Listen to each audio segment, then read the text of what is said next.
Hi guys, welcome to my YouTube channel. I am RJ Sagar. Welcome करछि my YouTube channel को आज गोटे सुंदर टॉपिक रखिछि आपण मन पई केवल खास आपण मन पई ए सुंदर टॉपिक हला नारी विषय रे चलंतु जानिबा ही नाबालिका मन कहया गले 14 वर्ष रे झियोठु ए कोन कहउछंती ए नारी विषय जानंतु आंकठु सिखंतु ए कोन कहउछंती ए नारी विषय रे आंकठु जानंतु आ सिखंतु सुंदर उपाय रे सुंदर भाबरे से मतामत देकी बुझे देबे आपण माने किसी शिखियो चाहिए यदि ए छोट पिलाठु शिखंतु नारी विषय रे समाज को नहीं कि कौन कहते नारी को नहीं कि कौन कहते सब किसी शिखिया को चाहिए यदि ए छोट पिलाठु शिखंतु आ वीडियो टी केमती लागो निश्चित लाइक करिवे और कमेंट करिवे निश्चित कमेंट बॉक्स रे जणैबे अपेक्षा रहिबी आ वीडियो टी शेष से देखिबे जिला अंतर्गत चांदवाली ब्लॉक रो ठोकर अंगनवाड़ी केंद्र रे एक किशोरी बालिका अटे। आज आलोचनार विषय पारिपार्श्विक समाज में घटुवा नारी भ्रूण हत्या यौतुक एवं बाल्य विवाह। नारी एक नदी पवित्र पावनी तीन धार न जुक्त हरि नारी। भारतीय संस्कृति अनुसार नारी पूजनीया वंदनीया सर्वंसहा धरित्री सदृश माटीए सर्वदा मंगलकाम्या भौणीटीए नारी प्रेमर प्रतीक अर्धांगिनीटीए एहीपरि भावरे तीनोटी रूपरे विराजिता नारीटीए। जणे नारीटीए संतान को जन्म दिए लालन पालन करे बक्षरु अमृत देई वात्सल्य ममतार छोटरू बड़ करे। पिलाटीए झुंटी पड़िले तार माँ को कष्ट हुए। पिलार देह खराब हेले तार आशु आरोग्य कामना करी ताकू राति राति जगी बसी थाए। नारीर आउ एक रूप हेउची भगिनी बा भौणी। भाई प्रति आदर जत्न रखी भाई हाथ पवित्र बंधनर राखीटीए बांधी दिए। नारीर आउ एक रूप हेउची पत्नी बा जाया। स्वामीर सुख दुख समय स्वामीर समभागी होता है। स्वामीर पतन समय धैर्य और साहस जाए। आमे प्रथमे आनिबा बाल्य विवाह। बाल्य विवाह कौन? बाल्य विवाह कहीं होइतिला? बाल्य विवाह प्रथमे किया आरंभ करथिले? बाल्य विवाहर भल उद्देश्य कौन किंबा एहार प्रछट पटरे किछि मंद उद्देश्य अछि कि? तबे आसंतो जानिबा आज ए प्रकार कार्यक्रम बाल्य विवाह कौन पई रखा जायछि। बाल्य विवाह कहिले अपरिपक्व बयस रे जणे झियो बा पुअर विवाह कराइबाकू बाल्य विवाह कहा जाय। अपरिपक्व कहिले सरकारक नियम अनुसार जणे झियोर 18 वर्ष और गोटे पुअर 21 वर्ष नहेबा पर्यंत विवाह निषेध।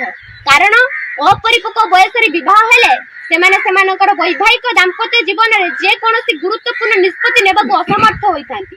एहा द्वारा व्यक्तित्वर विकास रे बाधा प्राप्त होइथाय, समाज रे विकास रे बाधा प्राप्त होइथाय, पारिवारिक विशृंखलार कारण मध्ये होइथाय। झियोटी जन्म हेले बापा मां माने ताकू बोझ परि भाबिथांती।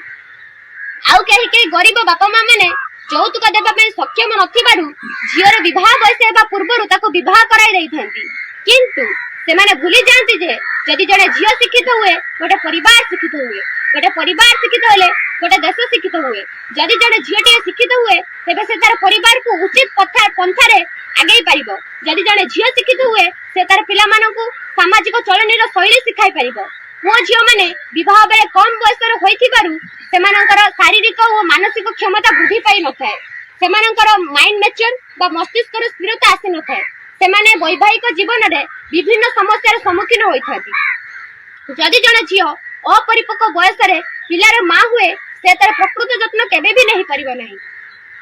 बाल्य विवाह बाबद रे प्रथमे राजा राममोहन ने स्वर उत्तोलन करिथिले जे बाल्य विवाह निषेध करा जाऊ। 2006 मसीह भारत सरकार प्रणयन आईन अनुसार जो माने बाल्य विवाह कराउछंती बा बाल्य विवाह सहित संश्लिष्ट अछंती सेमानक पई 2 वर्ष जेल एवं 1 लाख टंका जोरिमानार दंड व्यवस्था करा जायछि। समस्त सुज्ञ जन मानक मोर अनुरोध जो माने बाल्य विवाह कराउछंती बा बाल्य विवाह सहित जड़ित अछंती सेमानक पई सति निमते हेल्पलाइन नंबर 1048 रे कॉल करी आपनकर आवेदन जणाई परिबे। एही बाल्य विवाह पई हम समाज रे आउ एक मारात्मक व्याधि खेली जाउछि ता हेउछि यौतुक। झियोटी विवाह पूर्वरु केते स्वप्न देखि थाए सुनार संसार गढ़िबो। कथारे अछि टोपाया सिंधुर बदलाई दिए कुआरी कपाळ लिखन। तार चला पथरे जेते झड़ आसु से केबे भूले नाही तार धर्म। किंतु एटी विवाह परि एक पवित्र बंधन रे बांधी हेबा पूर्वरु यौतुक देबा नेबा नै अनेक अघटन घटी जाउछि।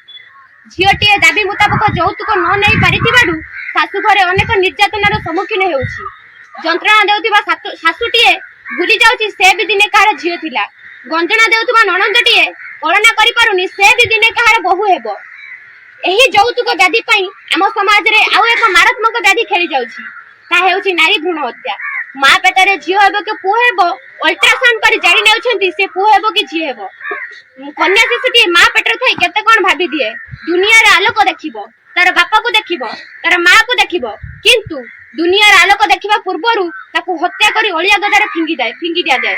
ହେ ମୋର ଯୁବ ସମାଜ, ଏହା କଣ ବିକାଶର ସୂଚନା?